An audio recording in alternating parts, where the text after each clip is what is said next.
Law Group. She's also a member of the firm's Wealth Preservation Group and manages the Corporate Services Department.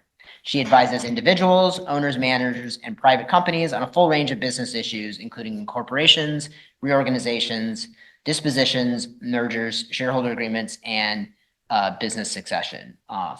Priscilla is the marketing and business development manager at RBS, and she works closely with lawyers on their business development and marketing goals.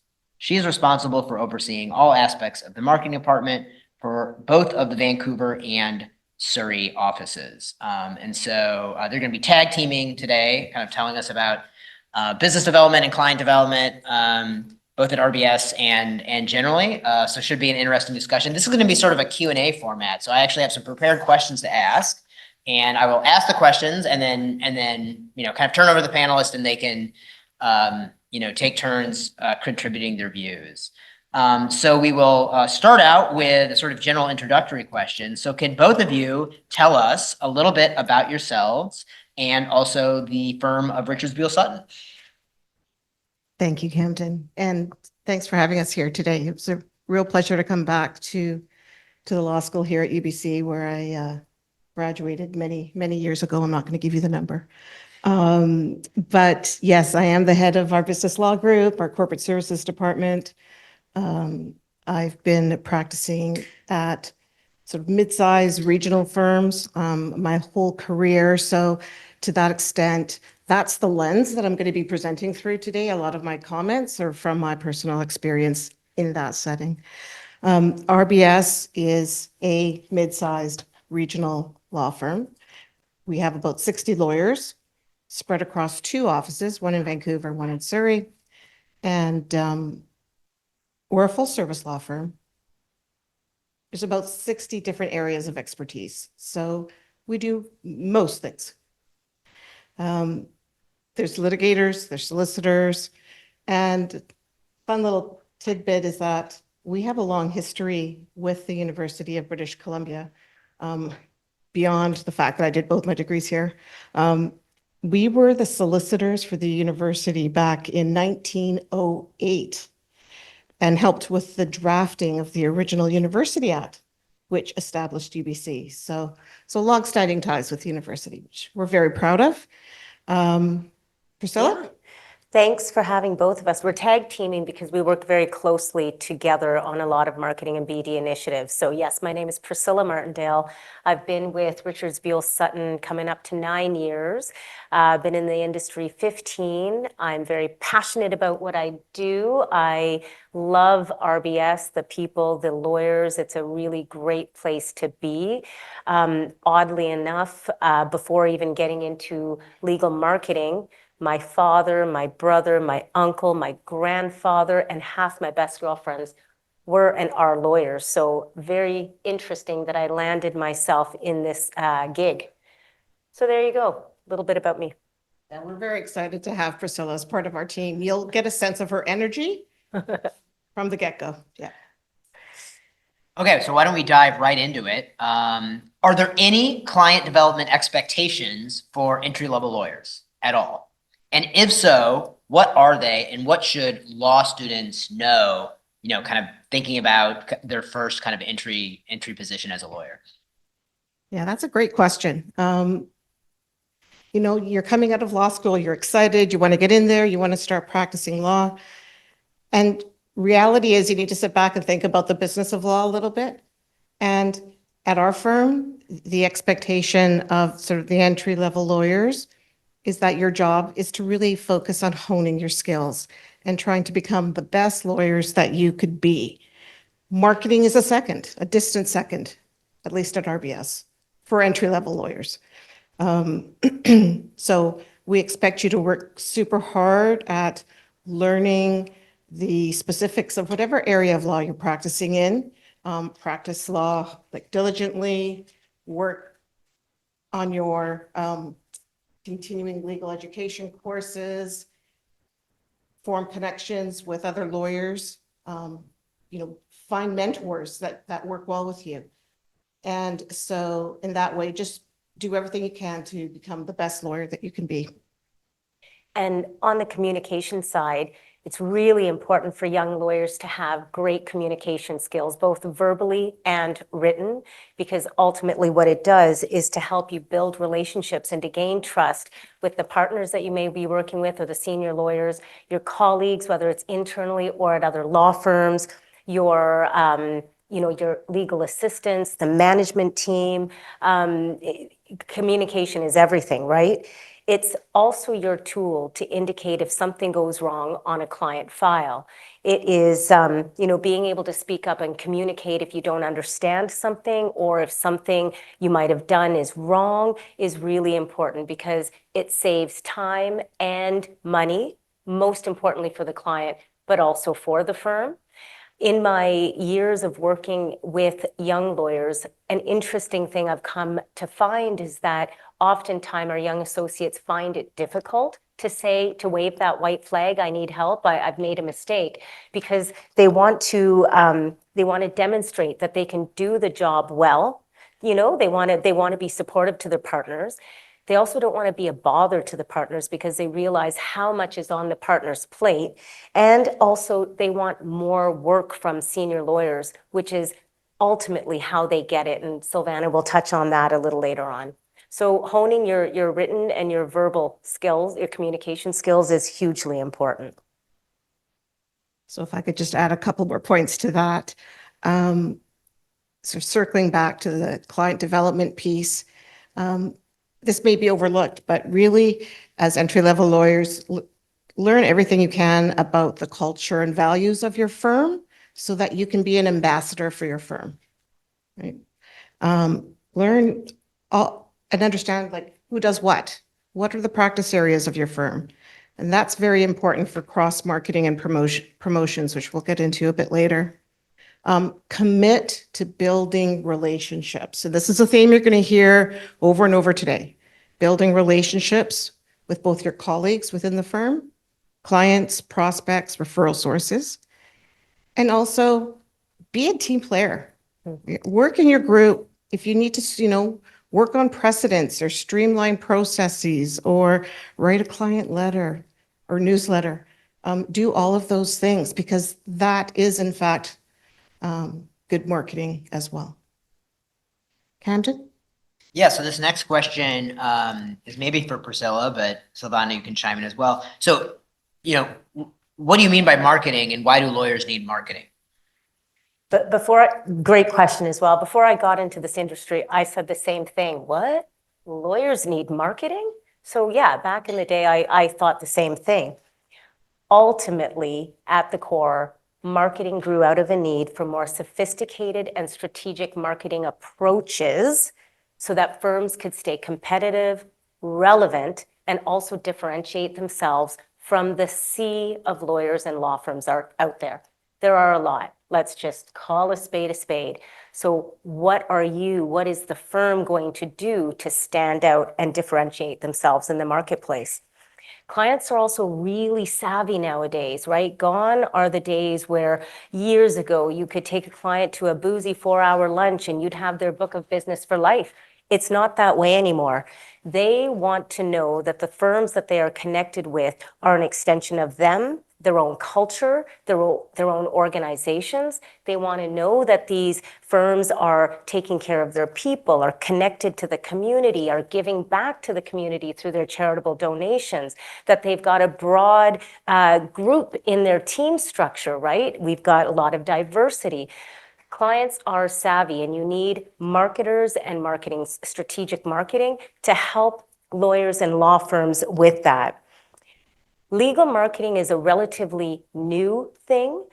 The industry was started about 40 some years ago, so really like a drop in the hat in time. The Legal Marketing Association is an association that I belong to. I am, very committed to it. I've done a lot for them, with them. It's been great to us. It is the universal voice for the legal marketing profession. There's 4,000 members, and there are, sole practitioners who don't have the resources connected to a larger firm to learn about marketing skills and strategic marketing. There are, from CMOs, chief marketing officers, right to junior level assistants. This association is amazing, and firms of all sizes are represented, whether you're a sole practitioner or part of a national firm. Most professional services firms, or just most professional services, have legal departments, have marketing departments, whether it's accounting firms, engineering, architectural, doctors, lawyers. So it is a thing. It is a thing. Now, the second part of Cam's question here, what do legal marketers do? What does it entail? Well, at a high level, I oversee the operations of our marketing department, and I wear many hats, from strategic to administrative to tactical. You just got to get things done, to the mentorship of our juniors, and also just management of our team. I do this through these activities, like building strategic plans and budgets. So I'm in this mode right now. We're gearing up for 2025, working with people like Silvana in leadership positions to look at the practice. What could we do differently? What worked? What didn't work? Ultimately, to come up with a budget for 2025. I develop marketing campaigns. A couple of years ago, our firm had our 150th anniversary, so there was a lot of hoopla and a lot of marketing touch points connected to that event. I manage corporate sponsorships. I write and I drive most of the firm communication, the external communication, whether it's social media or helping lawyers with their bios, newsletters, advertising. Event and brand management also falls within my silo, and we want to make sure we're following our brand standards and making sure that we're not, this is a horrible word, I won't even say the word, but making sure our brand standards are sound. And I negotiate contracts, and I also assess the return on investment of marketing initiatives, again, with practice group leaders. At the end of anything big, most of our initiatives have a price tag connected to it, so it's real. You need to find out, did it work? Is it worth putting the dollars, the resources into? Ultimately, my team and I, we are of service to our lawyers, and we are here to help nurture our client relationships, to either identify new business or to maintain our existing book of business. Anything more to add? Yeah. Pretty fulsome. Thorough. Okay, so Silvana, this next question is for you as a partner of the firm. Could you tell us a little bit more about the business of the practice of law and how client development relates to that? So at the crux of all of it, every law firm, every practice group, every lawyer is its own business. I'll get into that.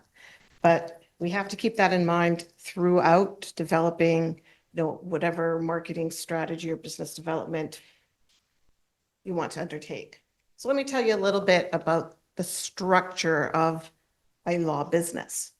What I'm used to, the traditional model, is if you think of it in terms of a big triangle, at the top, you've got your managing partner who is driving strategy, working with the management committee to execute business decisions, communicates to all of us on major business decisions. So we've got our managing partner, we've got our management committee. Below him, you have a sea of partners, or essentially the owners of the law firm. And we support our management committee and our management partner by undertaking key roles within the firm.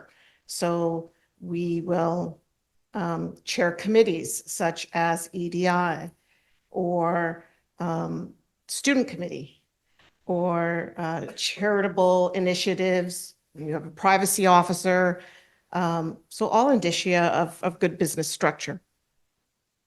Practice group leaders, as myself, fall in there as well, overseeing my little practice group, my little mini business of associates and partners, paralegals and support staff who are carrying out business law.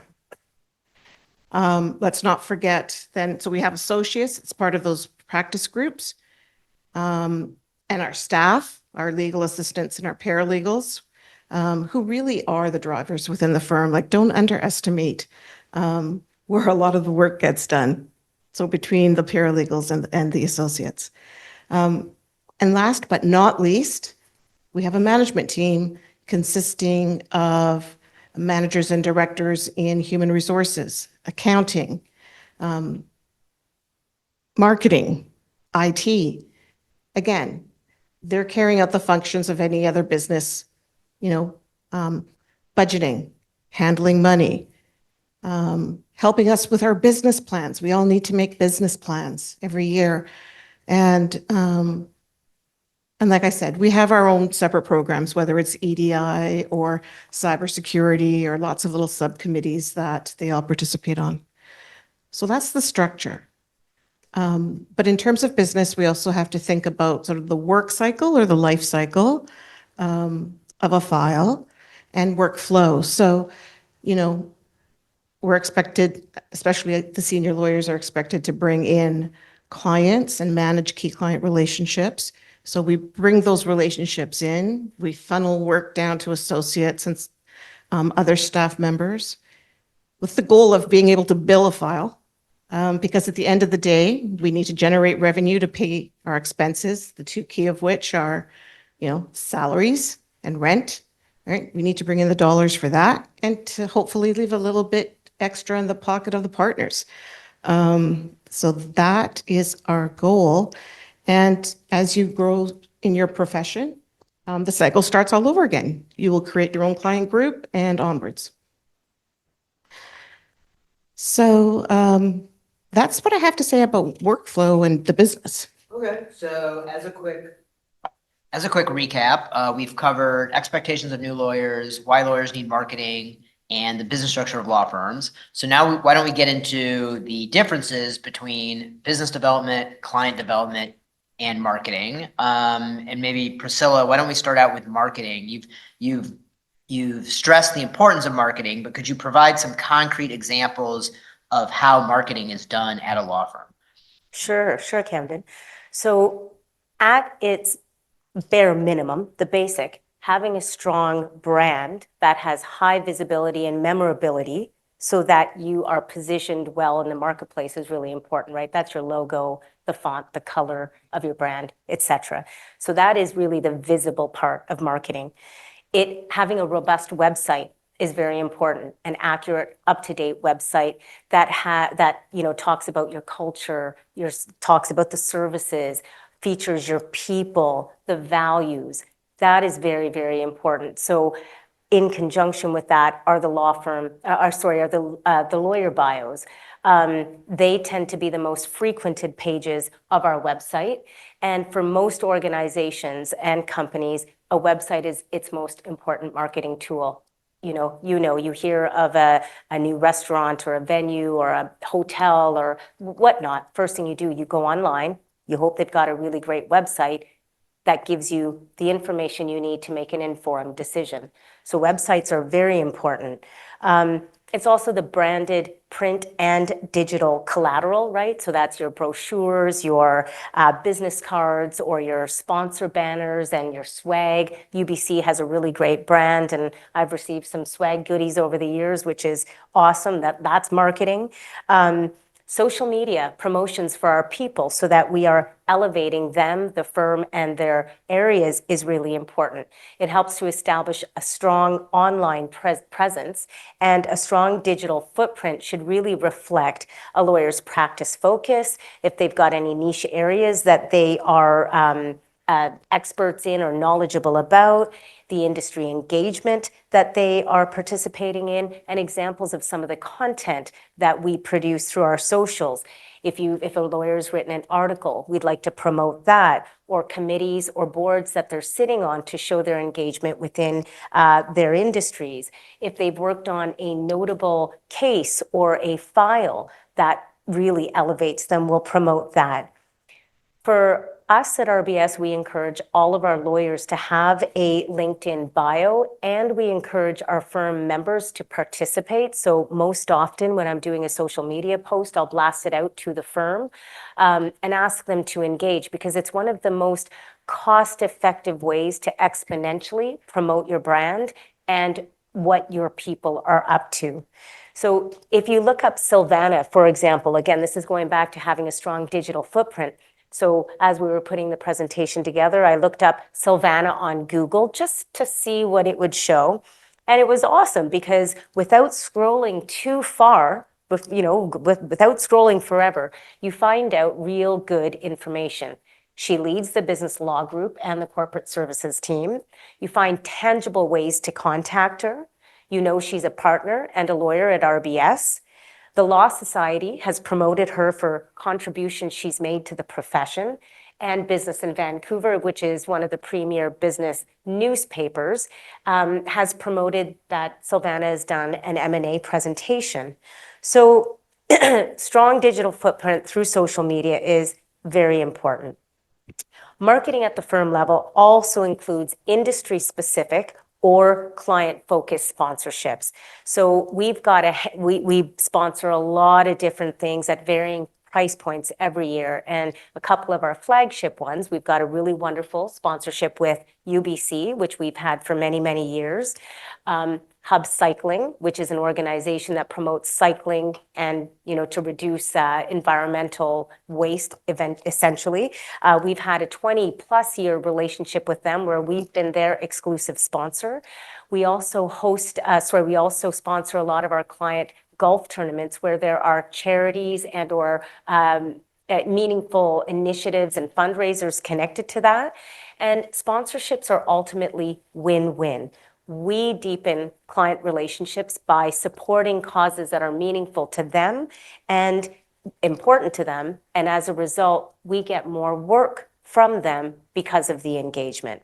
And then last but not least, marketing at the firm level is all the elements connected to hosting a networking event or a client seminar. And what I mean by the elements, it's the venue that you choose, it's the design of the invitation, what you say in the invitation, it's the activities that you may have once the guests come, whether it's a wine tasting or a trivia. And ultimately, what networking events do is it provides an atmosphere for both sides to come together to engage in building relationships. Again, there's that word, building relationships, honing relationships. So we do our best to make it easy for client, prospect, referral source, and our lawyers to engage and conduct business. One of our flagship events we just hosted last week, it was our 10th annual University Council CLE seminar. So we had about 40 different in-house counsel from universities across BC. Your university was included in the mix, and we held a half-day seminar where they were able to get some CLE credits and engage in, meaningful discussions on topics of relevance. And we had a full breakfast and lunch, and that was set up for the networking piece. So really, there's more to marketing at the firm level than you may have thought. Okay, so the next couple of questions I'm actually going to combine into a single question, just because it's something that I'm myself kind of confused about. So the next question, I was wondering, maybe both of you can chime in, but can you explain what you mean by business development at a law firm, and how is that distinct from client development, right? Because when I think of a law firm, it's business, right? The business of a law firm is servicing clients, right? Your clients are your clients. So, developing the business, I would think would be, developing clients. So attracting new clients, maintaining strong relationships with existing clients. So could you talk both about business development and client development, and maybe explain what the differences between those two concepts are in the context of a law firm? Happily. All right. Well, let's just start with business development, because that is sort of the broader headline here is business development is really the firm's overarching strategy that has the goal of both growing the firm's book of business, but also the law firm's presence in the legal community and the community at large.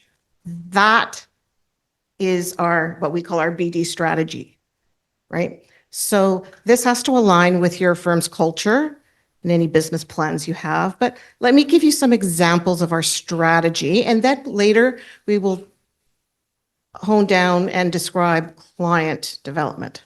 So overarching strategies for business development in our firm would include doing great work in a timely and cost-effective manner, period, right? That is our goal on each and every file, right? It sounds trite to say, but it's a very competitive market, and you need to do your best all the time. We've often been described as punching above our weight class. Now, that was said by our managing partner, who was a boxer in his spare time. And a race car driver. Oh, he was fabulous. And he was an Fabulous. amazing soul, is an amazing soul. But that just is an example of, hey, you know what? We might, in our firm, we could be a little bit understated, but there's a lot of experience in the lawyers who are there. And so hence we get some pretty great files and pretty great work for a mid-sized regional law firm. Some other strategies: focus on relationships. This is a key aspect in our firm. We focus on our institutional clients like UBC, some financial institutions. We focus on our private company clients who have been with us for generation after generation. So, personally, I've got clients in the seafood industry, and in the car dealership industry or real estate, who these are family businesses that have been passed down. So again, get to know, the senior generation and then subsequent generations as part of my BD strategy. We also focus on our industry-specific relationships. So as a solicitor, who might these be for me? Accountants, insurance advisors, mergers and acquisition advisors. So business advisors generally, right? My business development strategy has to include, how do we get in front of those people who can then introduce us to clients? And also we need to think about our strategic alliances with other law firms.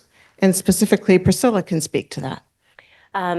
So our firm belongs to an affiliation called PRAC, the acronym, Pacific Rim Advisory Council. And we have been a founding member of this affiliation going back 30 some years ago, again, with our managing partner. So let's give him a name, Jeff Lowe. He's retired over the last couple of years, but he was our managing partner for 36 and some years, and amazing. We all love him. He was a fabulous man. He was an integral part of why our firm joined this affiliation. Last month, we hosted, so it's an affiliation of 30 different law firms from around the world, and each firm takes a turn hosting a conference, and the whole objective of the conference is, again, building relationships and introducing the delegates, the representatives of these firms, to each country's firm when they host. We hosted this last month. It was a 7-month prep, time to put together, 5 days of which there were 7 different networking events and 2 full substantive seminar days. So important for us to keep these relationships going, so important for us to have the face-to-face with these lawyers, because ultimately it is a fabulous referral source for us, and we get a lot of good work through this affiliation. So that's another key BD strategy for us at RBS. That was quite a party you hosted for 4 days. I don't think I'm recovered yet. Could you also sort of explain how we have as one of our strategies catering to developing needs in the legal market? Yeah. So yes, being strategic about developing areas to serve a need is also important. So there's a growing South Asian and Asia Pacific demographic that we've been responding to over the course of the last couple of years. And specifically, what we've been doing is hiring lawyers with language capabilities in these areas and then promoting it. Whether it's on their bios or in our communications, we're promoting the fact that we have this capability. We're also expanding our reach through volunteerism in these communities. So not long ago, some of our South Asian group team members woke up at the crack of dawn and they volunteered their time for this organization called the Guru Nanak Kitchen, Free Kitchen. And it's an initiative to give food to those who otherwise don't have it. We've also been very specific about targeted sponsorships and attending conference and events that are, again, connected to these demographics. Today, one of Silvana's partners on the business group has just flown off to California, LA, to attend a South Asian, Korean conference, because this is a new initiative that we've taken on. So we've hired a Korean lawyer and a counsel over the last 7 months, and we've really been pushing hard to penetrate the Korean market through her business contacts and her experience. So finding needs in areas and then finding strategies to meet that is a really key component of BD. All right. Okay, so it sounds like business development is sort of, business development is kind of the firm's broad strategy for, marketing the firm in a general sense, and also kind of like, developing the sort of broader relationships that you would need to, to meet new clients, to attract new clients, to, hopefully get work from new clients. Could you talk a little bit more about now, so like client development specifically, which I'm guessing that's just going to be more kind of like specifically targeted towards prospects or towards developing relationships with existing clients? But before we get there, a couple notes I missed here that I do think is important, and then Silvana can talk about the client development piece. But what Silvana covered on the BD side is more of, I want to say, nuts and bolts, right? But there's a softer side to business development that's important for young lawyers to know as well.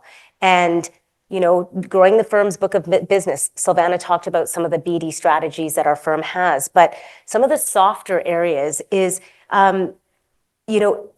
realizing that BD is important across the board, whether you're a sole practitioner or if you're part of a national firm, because they're all transferable skills. And the execution of the BD strategies they require patience and discipline, and it really does require a commitment to think about bringing in new business, because that is the lifeblood of the firm. If you don't have new files coming in, your firm is not going to exist. So you high five yourselves for being in this room, because you're one step ahead of the game of your colleagues, because you're getting this understanding of how important thinking about bringing in new work is. BD is work in progress, but like most things, the more you do it, the better you get at it, the better you get and the easier it becomes. And really importantly, this is a no-brainer, but we need to remind ourselves this: play to your strengths. What is it that you're passionate about? And then carry that through to your marketing activities so it doesn't seem like work, because you'll find for those who land in a firm, the expectation is there, as well as a million other expectations. So if you're doing something you enjoy, that part it makes it a lot easier on you. Strong relationships are key to business development, so knowing what fulfills and energizes you is important. So if you're a social butterfly, have at her at a networking event, right? Attend conferences and go for it, work the room. But if you're a little bit siloed and that's not your jam, write an article, right? Focus on authoring something or being an expert in your area or a niche area, and give your marketing team some content to then promote you. And if you are just, I like one-on-one, well then commit to your lunches, right? Or your one-on-one engagements. Yeah, anyway, softer side, didn't want to overlook that, but on to Camden's question about client development. So client development is one piece of our business development strategy. And so when I think of client development, I'm thinking of building and maintaining those relationships with our clients, but also with our referral sources and also with potential clients. So again, the process of building and maintaining those strong relationships. And if you think about it, as you work at that throughout your practice, it increases your own visibility in the legal community and your own reputation, which in itself leads to more referrals. So we're really focusing on the client, and it's not a one-time activity. It's not good enough just to take a prospect out for lunch once and never contact them again. You follow up. You ask them how they're doing. You ask them how their business is doing. You check in on them. Okay? They become your friends, sort of. And you need to show them that you appreciate them. So that's part of client development. And remember, 80% of your new work comes from 20% of your clients. So when we're thinking about expanding our business, look to your existing book of business and find ways to work that to get new work in the door. So Jeff Lowe, bless him, would always say, always end his telephone conversations. And I know this because I sat beside him with this.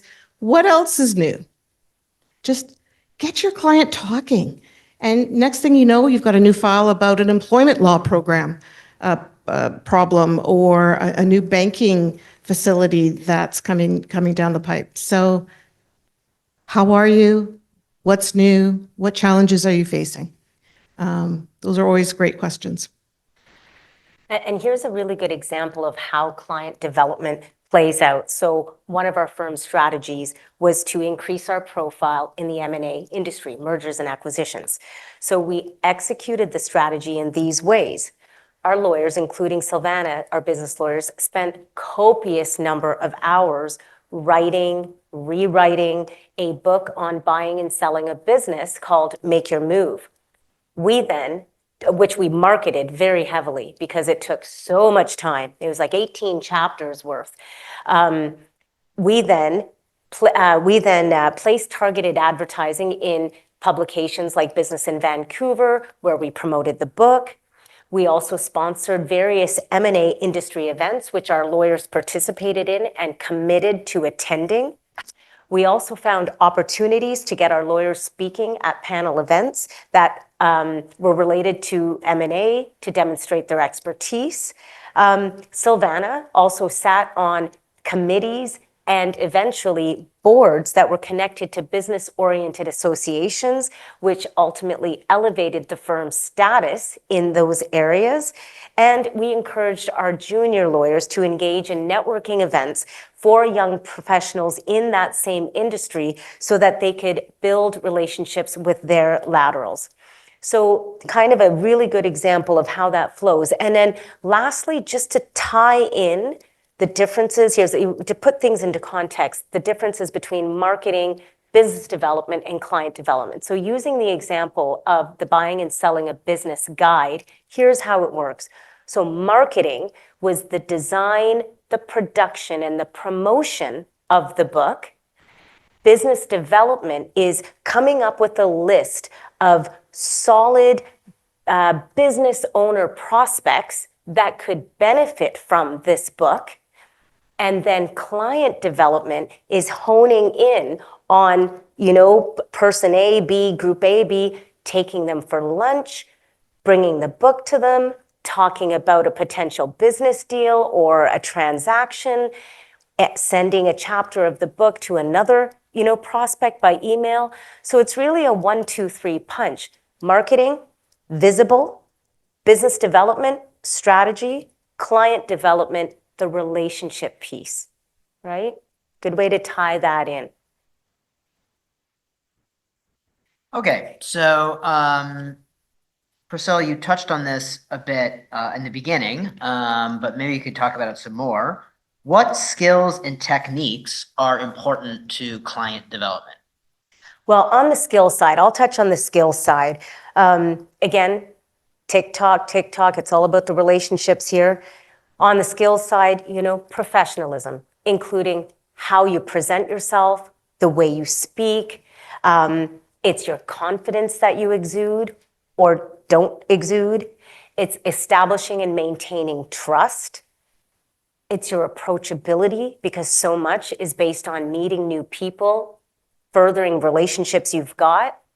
It's the discipline that you have to build and, again, maintain those relationships. Silvana talked about that. It's not good enough just to take somebody for lunch. It's the and then what piece that's really important. And we did talk about effective communication, but that's important. But in this context, we're talking about communication and keeping clients up to date with their files, what's happening, how often or not often you're communicating with them, using clear, concise language, respectful language. I've had to have some conversations way back in the day with a couple of our associates whose out of office was just unprofessional, or if their voice message that they're leaving, if they're out of office, like, yo, I'm being a bit facetious there, but keep in mind, you're a professional and you have to conduct yourself that way. So that part of communication really helps keep clients up. Effective communication will really help to avoid misunderstandings or conflicts and errors, while it'll help you build rapport, confidence, and collaboration with your clients, because they're looking to you to be an extension of them. Did anybody see me giggle through that? Because a few years ago, I had an experience with an associate that still is true. I'm good. Okay. And this is a little story about communication. This associate was about a 6-year call, which in solicitor years is still relatively young. And he made a mistake. That's fine. We all make mistakes, just own it and move on. But when he owned it, the email to the client said, "Whoops, my bad." I was mortified. I mean, he should have used more professional language. My apologies for the mistake. I apologize for the inconvenience. Make sure it never happens again. But oops, my bad. Not very professional. Yeah. He's no longer with us at our firm. He is still with us in the legal profession. Okay, so my points on client development are this. There's no one size fits all, okay? All of whatever techniques and skills you're going to use have to be true to you and your strengths. We've talked about playing to your strengths and your capabilities and your personality, your passions and your interests. One of the tests that we put our associates through is put together an elevator pitch, right? If you were stuck in an elevator, you have 20 to 30 seconds to describe what you do day to day. What would it be, right? Really kind of focus, hone in on what is that one skill or what are you trying to achieve in your law practice? So, and being able to communicate that is really, really important. And also to communicate how retaining you or your law firm is different than your neighbor across the street, right? Lots of competition in the legal market, so we need to be able to distinguish ourselves.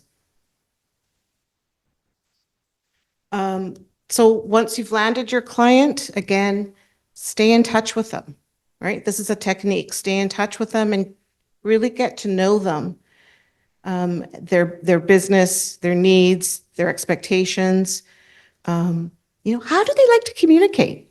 I have clients who love email. I have clients who prefer just straight on phone calls. I still have clients who say, write me a letter on letterhead and mail it to me, please.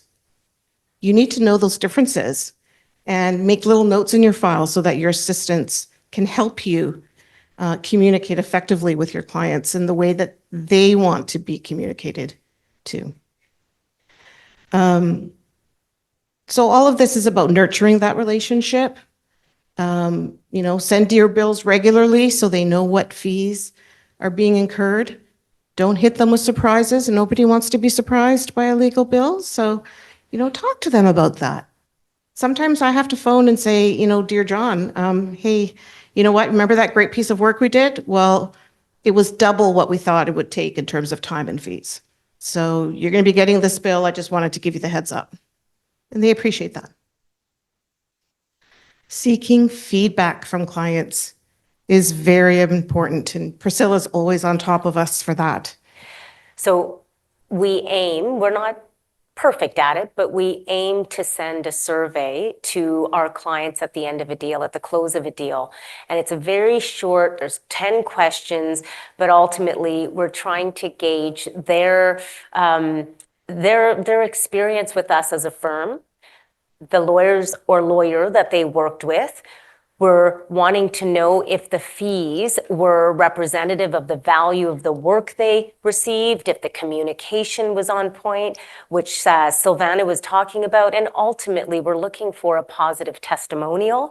We give the option of whether or not they would like to write that, but we take these testimonials and we use them to promote our firm in various ways. So clients appreciate being asked, and they appreciate the opportunity. Some say, no, that's okay, thank you.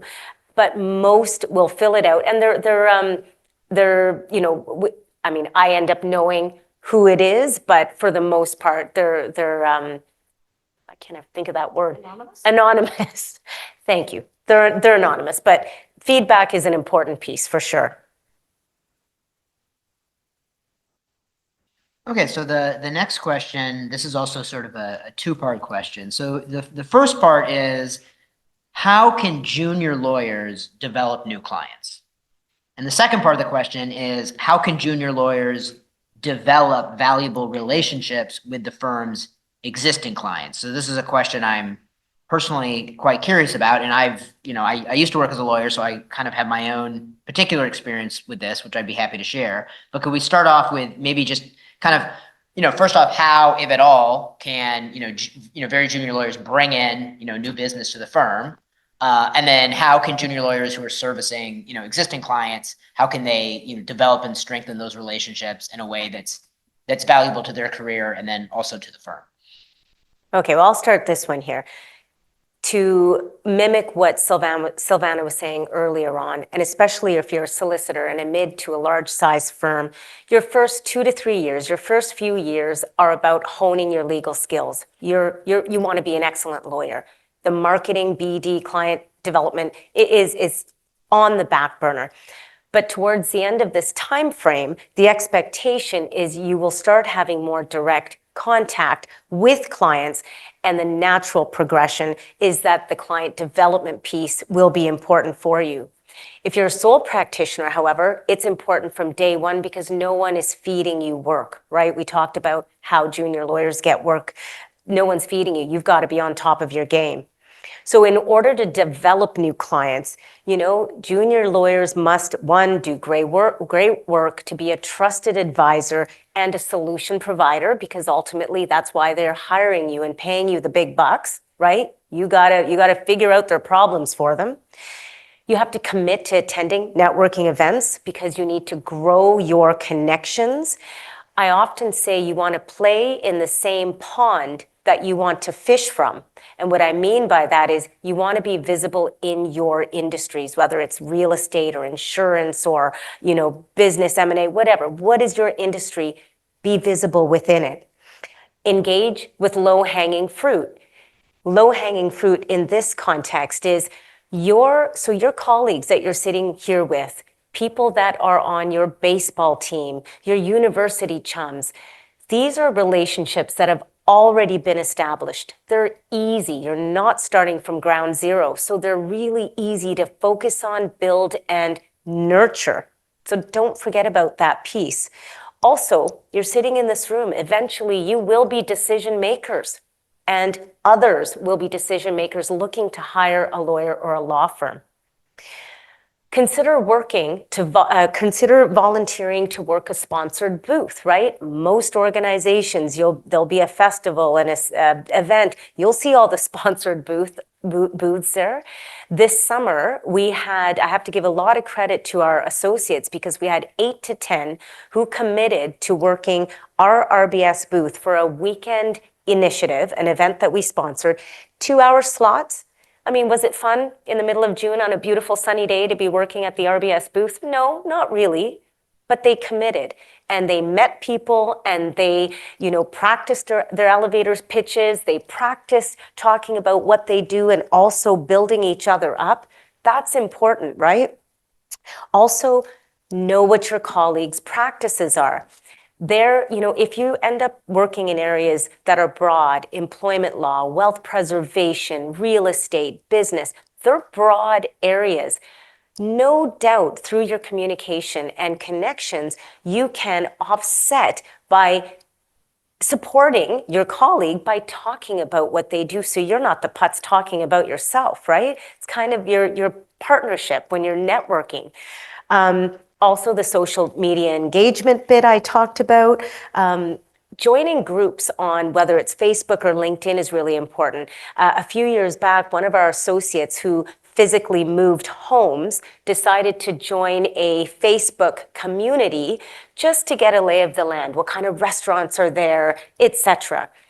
He was monitoring some of the conversation and somebody posed a legal question to which he was able to answer in a knowledgeable way. Chit chat, long story short, he landed a file. So just don't underestimate the various ways that you can reach out and make new connections and hone your connections. Build your online profile. Make sure that when your marketing team is asking you, do you have any updates to your bios? Pay attention, because no doubt you've written something, you've presented something, you've worked on a file that's notable that can be built into your bio to really give you some good, muscle power. And lastly, again, be true to yourself. If you love playing tennis, then ask a client or a prospect or a referral source to hit a ball with you. It's still a great way to build your relationship, talk business, but again, you're doing something that you enjoy. That was part one. Is this me again? Okay, so firms' existing clients, okay, your internal clients, do quality work, carry yourself with professionalism. No brainer. Remember that a partner really wants to be connected to an associate whom they feel comfortable putting in front of a client, right? You young lawyers are an extension of that partner. You have to make them look good and feel confident that they're willing to let you carry on that client relationship.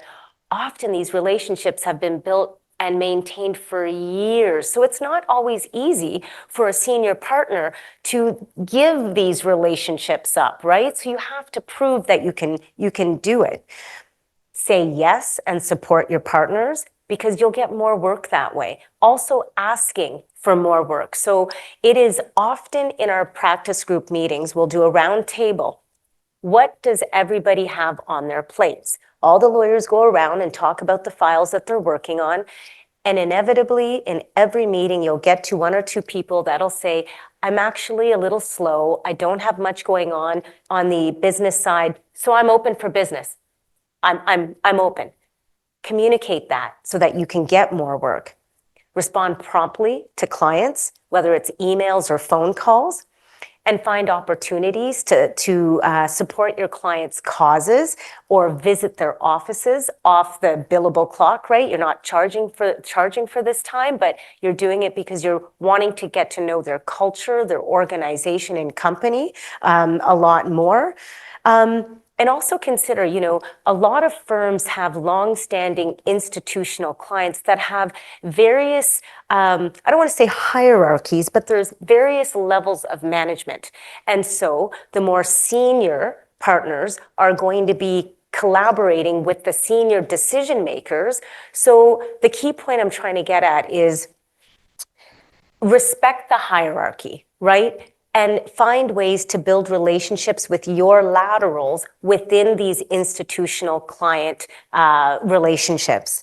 Lastly, be seen, right? Be seen within the firm. Make sure you're building your relationships with these partners who one day make a decision on whether or not they would like you to join the partnership if that's of interest to you. And also just ask partners, is it appropriate if I come along with you on this client lunch? Or could you make an introduction for me if they've been on the sidelines working on a file? I was in a meeting a couple of days ago, another practice group meeting, and the head of the group said, guys, we've got Christmas coming up, the holiday season, we're going to start booking our holiday lunches with our clients. I don't want to go alone. Basically, who's going to ante up and ask, hey, can I come with you? Can you make that introduction? So the point there is be active, right? Don't just sit on your laurels and think somebody's going to ask you. You be the one to broach the subject or to connect with a partner to ask. So hopefully those are some tangible ways to help build new business as a young lawyer or new connections and existing connections. Okay. Silvana, how does client development work at the more senior level? So this is, obviously a little bit less relevant for law students in the room, but we have quite a few people online, and I'm not sure, probably some of them are lawyers. So at the more senior level, as you become more established in your career, how does client development change? And maybe just sort of describe client development as a partner. Well, as you become more senior, there's a high probability that you might be in the ownership circle or a partner of your law firm. Then it matters. Client development matters because it's going to hit the bottom line and what hits your wallet.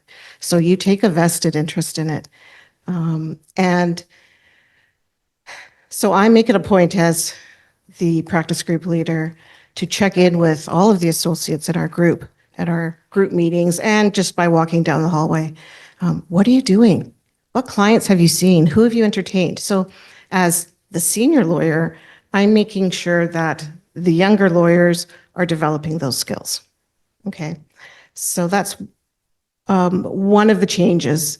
Another one is that I do drag associates with me to lunches, coffees, and networking events because it's important to help them establish these connections. We've talked about networking so much, and I think it's, a duty upon all of the senior lawyers, at least within our firm, to help foster new relationships.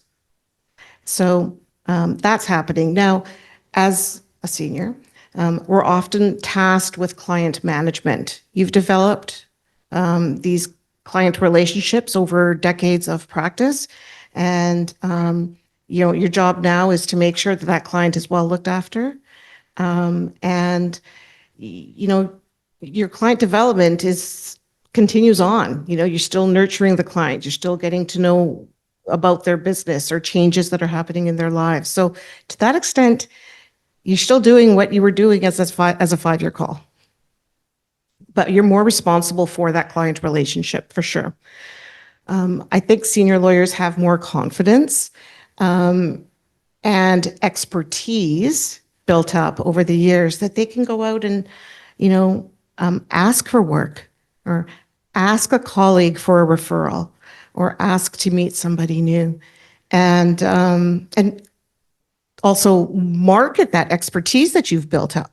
So a real live example for myself is, and I never thought I would be doing this, but there's a very small bar in the Lower Mainland of lawyers who know about fishing and seafood marketing and how licenses and quota works. And I was, at the right place at the right time to learn that. So it's a little niche that I've developed. It's an expertise that we can market as a firm to local fishers. So there again, expertise matters. Senior lawyers should know by now what's going on in the firm, what other areas of expertise have been developed. And I call it connect the dots. You know, who does what, and how can I help that other group grow their practice by making introductions and cross referrals and cross marketing. So that is incumbent on senior lawyers as well. And a little fun quip: the senior lawyers take the bill. Always get the bill at the end of the lunches. Can't slough that off. So as some of our lawyers say, it's a free lunch for you. Make it happen. Go, commit. Yeah. So, Kenton? So, in the interest of time, I'm going to skip ahead a little and maybe just ask if you could sort of summarize today's presentation by discussing, you know, what makes for a successful client relationship. Like how would you characterize a successful client relationship, and what do you need to do beyond the obvious, which is, you know, providing excellent legal service? Like what beyond that do you need to do to maintain a successful client relationship? And like what do the best client relationships look like? Well, I'm really not going to hammer this one too hard.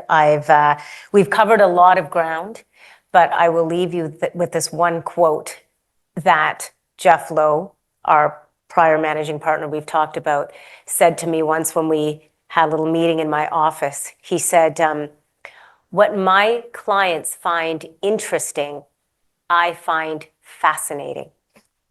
And that really is it in a nutshell, because so much is garnered on your relationships and your ability to commit to building relationships.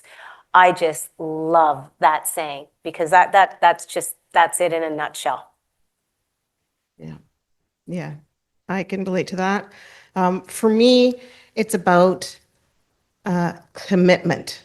You have to commit to client development and client relationships, and then you have to follow through with the work. And it all comes back to your business plan and your BD strategy that we talked about at the beginning of this presentation. So, and encircle yourself with other team players who are going to hold you accountable to follow through, you know, to make it happen. Okay, well, that was a great presentation. Why don't we give a round of applause to our panelists? Thank you very much. And we do have some time for questions. So if anyone in the room has questions to ask, go for it. And then Andre, if you could also see if there's any questions online. But now's the time.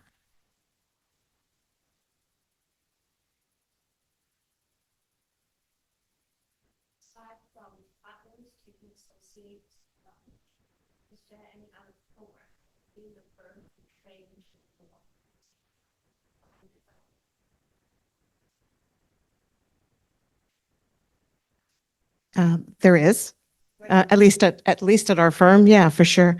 When we bring on a new lawyer, we have a full week of onboarding events for that lawyer. Not only to get acquainted with the different aspects of the firm, but one of the sessions is actually on marketing. And so Priscilla's involved in that. Secondly, at a very high level, we do have a program for our lawyers who are in years 1 to 4. That's built on stepping stones to help you with your client development. You can speak to that a little bit, Priscilla. I might have lost my. Yeah, that's an excellent question. So it is a fairly robust first week, which includes the marketing, orientation, and business development. But also we've got a director of associate development, professional development, I think is Morgan's title. And she along with me really work with our young associates to help guide, to, answer questions, build them up, and to support them. But and not only that, you've got practice group leaders who are connected to the young associates. You've got all the management team. I mean, there's a lot of support there, but I think the key is how willing are you to put the time and effort in and to commit. It is work, like I said, but the resources are there to support young lawyers with their business development and marketing goals. But key, having a plan. Doesn't matter what stage in the game you're at, but having some sort of a business plan to help guide you along is really important. And also, don't forget that continuing legal education does put out CLEs on the topic of client development and a host of other practice management issues. So keep your eyes open. 12 hours. 12 hours of CLE every year. Yeah. 12 hours to meet. Yeah. There was a question in the back. Yes. Just more about associate development. If you, as a senior partner, recognize a weakness that you identify or you struggle with professional or female, if you see something you think is pronounced as something that you feel is an area that associate work on, what strategies do you do as part of the employee? Okay. Good question. I think it depends on the lawyer's relationship with that associate. So if I feel comfortable with the associate, I will simply walk down the hall and have a conversation. I tend to like in-person conversations rather than, team meetings or over the telephone. But if it's an issue with an associate who stays in a different department than I am, then I will either reach out to his or her practice group leader in that other department, or I will raise it with our director of associate development, who her job is to, stay in direct communications with the associates and help address these types of issues. So that's how we do it within our firm. Yeah.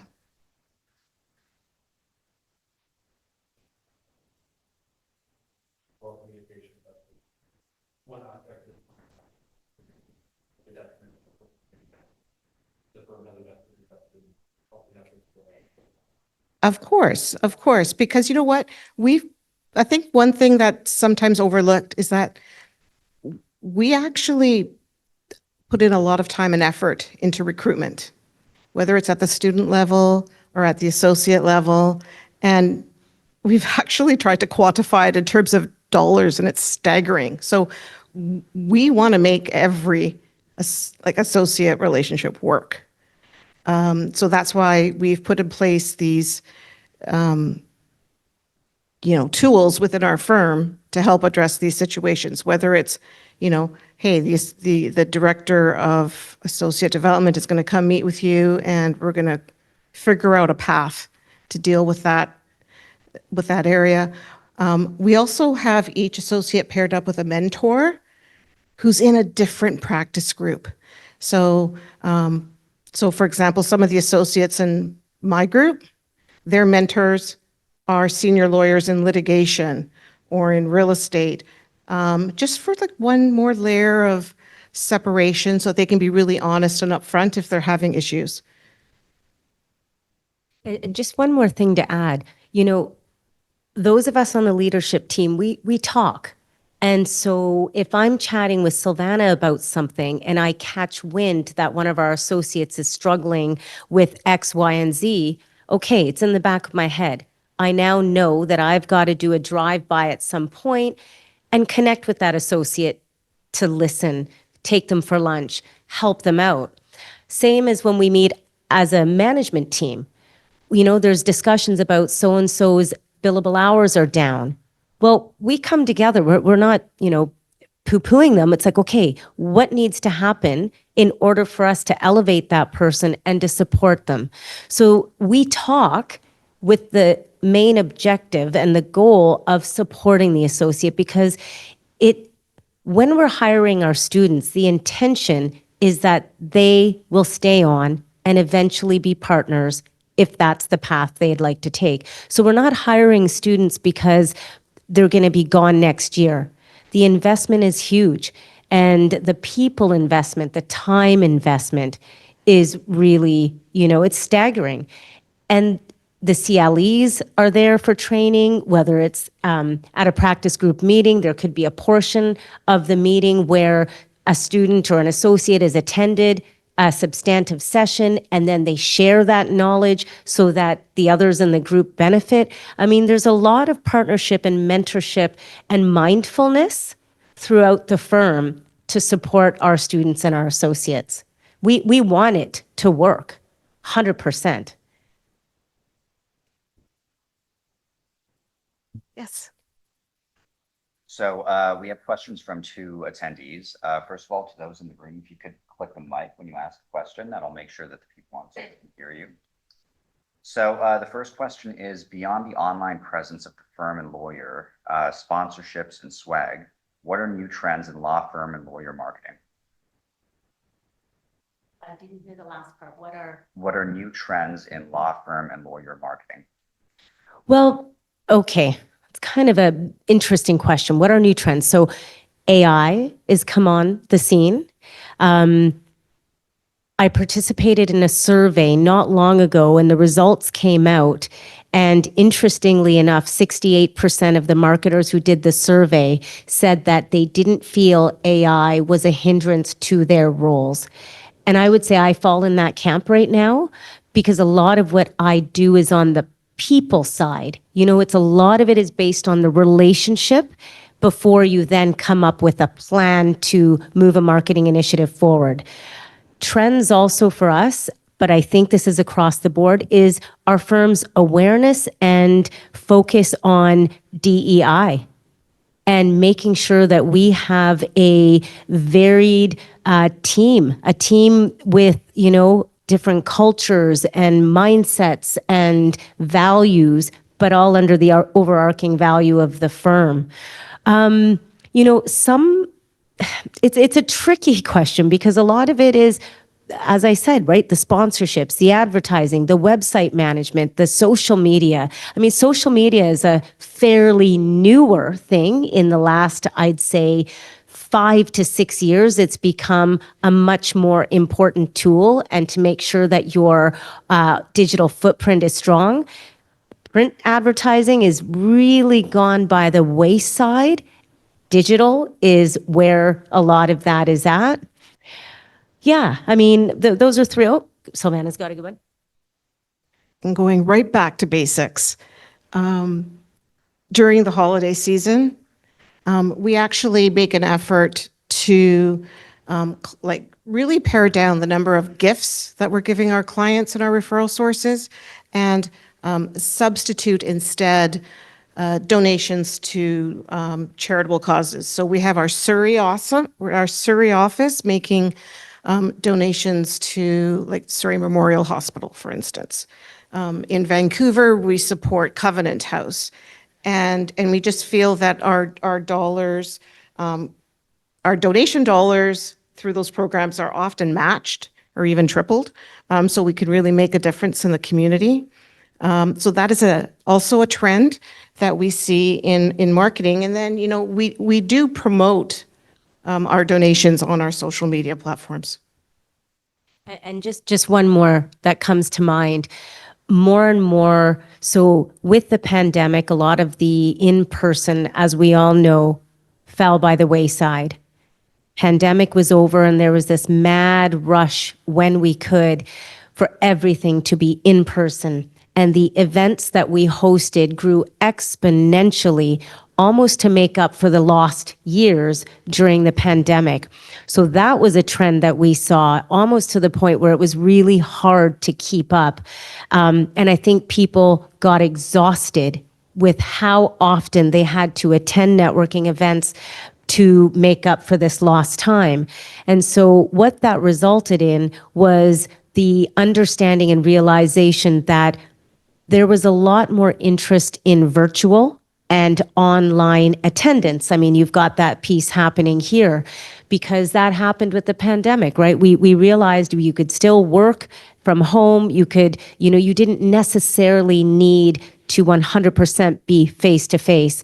So at times when we host an in-person seminar and we look at the attendance, sometimes it's not as good as it used to be because now we've got the virtual component and people don't want to park.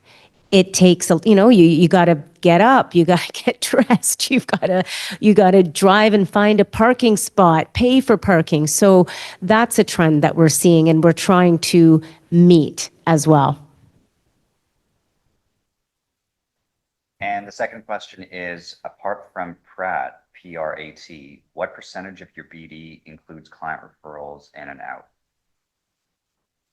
That'd be a good one for you. I don't. And just to clarify, it's PRAC with the C, P-R-A-C. Oh man. Well, what's interesting, we're working on a new initiative where we are trying to do a better job of tracking our referrals. And this was something we just had sent an email to the director of finance yesterday, because I don't think our firm does the best job at tracking that piece. And I think that's probably fair to say across many firms. It's a hard one because the way the structure is, you might have, for example, UBC, but within UBC, you've got lots of different arms and they're being, employment. There's the development piece. There's the business piece. So it is often a hard thing to track, but I don't know, Silvana, I can't really say with any certainty what the percentages are. And especially in a firm like ours where we have a host of sort of larger institutional clients. But our firm is really driven on a lot of sort of small to mid-sized privately owned businesses, which go through cycles. So, our solicitors' work will be up 1 year. When interest rates started when interest rates started rising, our litigation team got busier. So there's cycles, for sure. it's also based on the practice area, right? So business law, we have a lot of referrals that come through. Silvana had talked about accountants, right? Like as an example, insurance providers, wealth preservation. We've got a lot that come through from other tax lawyers, right? So it's a hard one to quantify, but it does depend on the area of law. Okay. Well, I think that's our allotted time. So why don't we give another round of applause to our presenters? Thank you so much for a great presentation. Welcome. Yes, thanks for coming. Like I said, you're one step ahead of the crowd by committing to attending this session. Some nuggets that will be useful in the future. So best of luck to all of you.